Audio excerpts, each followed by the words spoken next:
Hai teman-teman, bagaimana kabar kalian hari ini? Semoga semua dalam keadaan baik ya. Sebelum menonton video ini, kami dari kelompok 1 mengucapkan terima kasih karena kalian sudah meluangkan waktu untuk menonton video dari kami. Semoga kalian suka. Enjoy!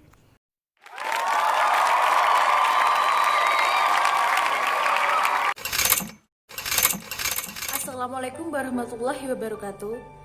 Perkenalkan, kami dari kelompok 1 akan mempresentasikan materi kami yang berjudul Peranan Negara dan Sektor Publik. Sebelum itu, perkenankan kelompok kami memperkenalkan diri terlebih dahulu. Saya Rizka Alivia Sapnawati, moderator sekaligus penyaji pertama. Yang kedua ada Melin Ayuning Putri sebagai penyaji kedua, Evi Nur Hidayah sebagai penyaji ketiga, Wiga Windy Andini sebagai penyaji keempat, Aifa Nadila sebagai penyaji kelima. Selanjutnya, langsung ke materi, saya akan menerangkan peranan negara. Peranan pemerintah atau negara adalah sebagai stabilisator, dinamisator, agent of change, agent of innovation, dan agent of development dalam pembangunan. Tugas atau fungsi negara yang pertama, pemerintah atau negara melindungi kejahatan dan serangan atau masyarakat lain atau pada waktu sekarang lebih dikenal dengan istilah tugas atau fungsi pertahanan atau dilakukan oleh angkatan bersenjata. Yang kedua, dalam kehidupan sehari-hari, tugas melindungi setiap orang masyarakat lainnya dilakukan oleh PAMO. Yang ketiga, tugas pembangunan dan memelihara lembaga-lembaga dan pekerjaan umum yang sangat berfaedah bagi masyarakat pada umumnya, akan tetapi demikian besar biayanya sehingga tidak mungkin bagi perorangan atau perusahaan dapat membiayainya. Dikemukakan pula bahwa manfaat jalan, jembatan, dan sebagainya. Yang keempat, membantu meningkatkan martabat negara termasuk pula pejabat-pejabat negara. Setelah itu akan dilanjutkan oleh pemateri kedua, Saudari Melin Ayuning Putri. Dipersilahkan. Saya Melin Ayuning Putri sebagai pemateri kedua akan melanjutkan dari pemateri pertama. Menurut Asmi Acir pada tahun 1975, tugas pemerintah dalam suatu negara diartikan sebagai fungsi negara yang meliputi A. Fungsi reguler terdiri dari yang pertama, negara sebagai political staff, negara sebagai negara hukum, negara sebagai administratif, dan fungsi diplomatik. B. Fungsi agen-agen pembangunan terdiri dari negara sebagai stabilisator dan negara sebagai inovator. Yaitu selanjutnya kewajiban negara. Adapun kewajiban pemerintah atau negara menurut pasal 33 Undang-Undang Dasar 1945 adalah yang pertama, perekonomian disusun sebagai usaha bersama berdasarkan asas kekeluargaan. Yang kedua, cabang-cabang produksi yang penting bagi negara dan menguasai hajat hidup orang banyak yang dikuasai oleh negara. Yang ketiga, bumi dan air serta kekayaan alam yang terkandung di dalamnya dikuasai oleh negara dan dipergunakan sebesar-besar kemakmuran rakyat. Selanjutnya dalam pasal 34 Undang-Undang Dasar 1945 disebutkan bahwa fakir miskin dan anak-anak yang terlantar dipelihara negara dengan melihat isi atau makna dari pada pasal 33 dan 34 Undang-Undang Dasar 1945 tersebut. Maka pemerintah berkewajiban melaksanakan kegiatan-kegiatan atau usaha untuk mencapai seperti A. Pelaksanaan pembangunan di bidang komunikasi, transportasi, dan lain-lain. B. Pembangunan gedung-gedung sekolah. C. Pemberian bantuan kepada usaha-usaha sosial. D. Penyiapan pertanian dan sebagainya. Selanjutnya, hak-hak negara. Hak-hak negara tidak lain adalah usaha-usaha pemerintah untuk mengisi kas negara, di mana akan digunakan untuk membiayai kepentingan-kepentingan negara maupun masyarakat. Hak-hak pemerintah ini dapat dikemukakan sebagai berikut. Yang pertama, hak mencetak uang. Dalam pelaksanaannya di Indonesia, wewenang dilakukan oleh Bank Indonesia yang dicetak oleh Perusahaan Umum Pencetakan Uang Republik Indonesia. Yang kedua, hak mengadakan pinjaman baik yang berasal dari pinjaman dalam maupun pinjaman luar negeri. Saya Evi Nur Hidayah akan melanjutkan materi dari sebelumnya, yaitu rumah tangga negara.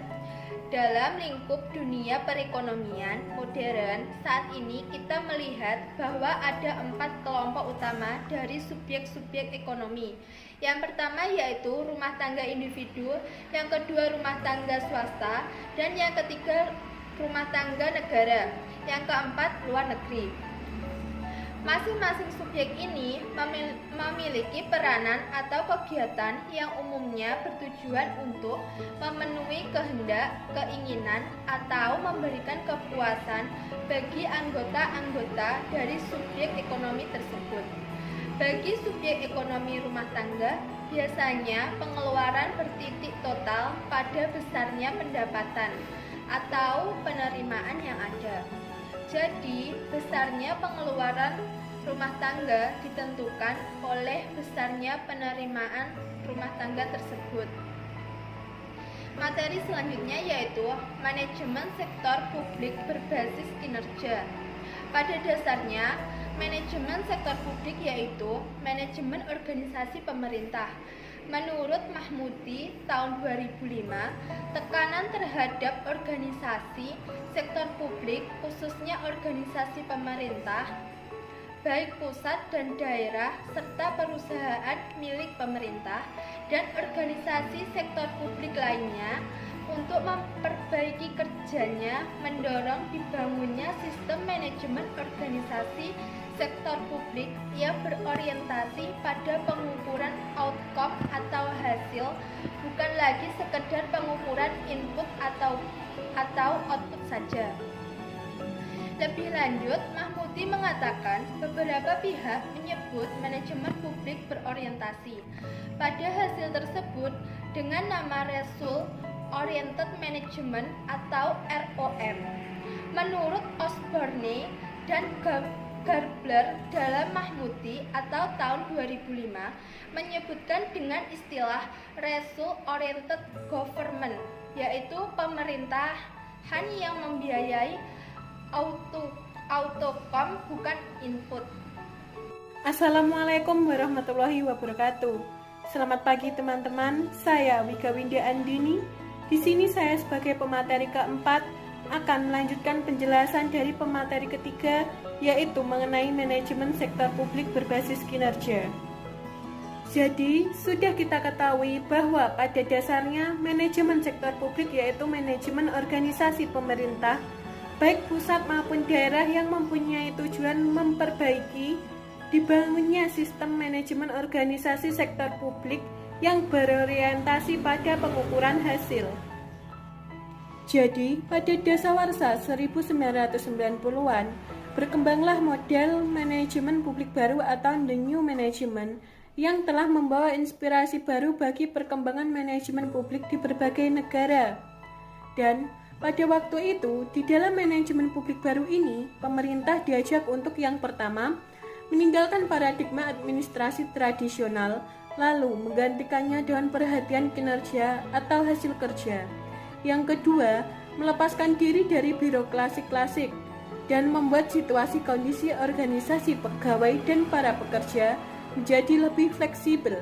Yang ketiga, menetapkan tujuan dan target organisasi dan personil lebih jelas, sehingga kemungkinan pengukuran hasil melalui indikator yang jelas dan lebih memperhatikan evaluasi program yang lebih sistematis dan mengukur dengan menggunakan indikator ekonomi, efisien, dan efektif. Yang keempat, staf senior lebih berkomitmen secara politis dengan pemerintah sehari-hari daripada netral. Yang kelima, fungsi pemerintah adalah memperhatikan pasal kontrak kerja keluar, yang berarti hal itu pemberian pelayanan tidak selamanya melalui birokrasi saja.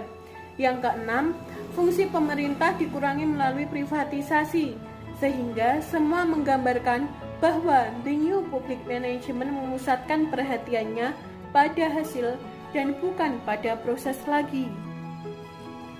Lalu selanjutnya di sini saya akan menjelaskan mengenai pengertian dari manajemen berbasis kinerja. Jadi, manajemen berbasis kinerja adalah suatu pendekatan sistematik yang digunakan untuk memperbaiki kinerja melalui proses berkelanjutan dalam penetapan sasaran-sasaran kinerja strategik, mengukur kinerja, mengumpulkan, menganalisis, lalu menelaah dari laporan data kinerja, serta menggunakan data tersebut untuk perbaikan kinerja. Jadi, dapat kita pahami bahwa manajemen kinerja adalah suatu proses yang dilaksanakan secara sinergi antara manajer, individu, dan kelompok terhadap suatu pekerjaan di dalam organisasi. Selanjutnya, manajemen kinerja juga didasarkan kepada kesepakatan tentang sasaran, persyaratan pengetahuan, keahlian, kompetensi, rencana kerja, dan pengembangan. Lebih lanjut, menurut Sharma dalam Pasalong 2007, manajemen kinerja ditunjukkan untuk meningkatkan aspek-aspek kinerja yang meliputi: yang pertama, sasaran yang dicapai; yang kedua, kompetensi yang meliputi pengetahuan, keterampilan sikap; dan yang ketiga, efektivitas kerja. Sekian penjelasan dari saya. Selanjutnya akan dijelaskan oleh pemateri kelima, yaitu Aifa Nadila. Saya Aifa Nadila akan melanjutkan dari materi yang sebelumnya.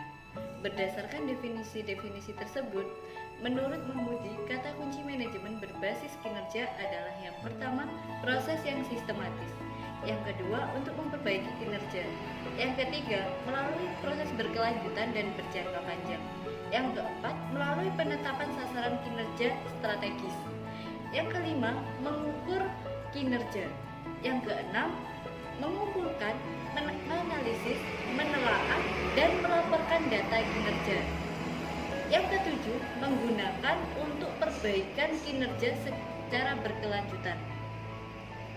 Lalu, manajemen strategis. Menurut Blocher et al. Dalam Yuwono dan kawan-kawan mendefinisikan manajemen strategis sebagai the development of a sustainable competitive position in which the firm competitive provides continued success. Sedangkan Pasolong, pada dasarnya manajemen strategi merupakan perpaduan antara konsep manajemen dan strategis. Manajemen dapat diartikan sebagai proses pergerakan orang dan bukan orang untuk mencapai tujuan organisasi. Sedangkan strategik dapat diartikan sebagai kiat, cara yang dirancang secara sistematis dalam menjalankan fungsi-fungsi manajemen dalam rangka mencapai tujuan organisasi secara efisien dan efektif. Komponen utama proses manajemen strategis meliputi beberapa hal. Yang pertama, visi. Visi adalah cita-cita akhir yang diharapkan akan tercapai di masa depan yang jauh atau kekuatan yang dapat menciptakan masa depan. Yang kedua, misi. Misi adalah sesuatu yang harus diemban atau dilaksanakan oleh suatu organisasi. Yang ketiga, tujuan. Tujuan merupakan implementasi dari pernyataan misi. Tujuan adalah suatu yang akan dicapai atau dihasilkan pada jangka waktu tertentu. Yang keempat, sasaran adalah penjabaran dari tujuan secara terukur, yaitu sesuatu yang akan dicapai atau dihasilkan secara terukur. Yaitu sesuatu yang akan dicapai atau dihasilkan secara nyata oleh suatu organisasi dalam jangka waktu tahunan, semesteran, triwulan, atau bulanan. Lalu selanjutnya, kebijakan. Kebijakan adalah ketentuan yang telah disepakati pihak-pihak terkait dan ditetapkan oleh yang berwenang untuk dijadikan pedoman. Selanjutnya, program. Program adalah kumpulan kegiatan nyata, sistematis, dan terpadu yang dilaksanakan oleh satu atau beberapa organisasi pemerintah atau dalam rangka kerja sama dengan masyarakat atau merupakan partisipasi aktif. Lalu kegiatan-kegiatan adalah tindakan nyata dalam jangka waktu tertentu yang dilakukan oleh organisasi dengan memanfaatkan sumber daya untuk mencapai sasaran dan tujuan tertentu sesuai dengan kebijakan dan program yang telah ditetapkan. Sekian materi dari kelompok kami. Sekian dari kelompok kami. Terima kasih kepada teman-teman yang sudah meluangkan waktunya untuk menyimak presentasi dari kelompok kami. Bila ada kurang lebihnya kami mohon maaf. Wassalamualaikum warahmatullahi wabarakatuh.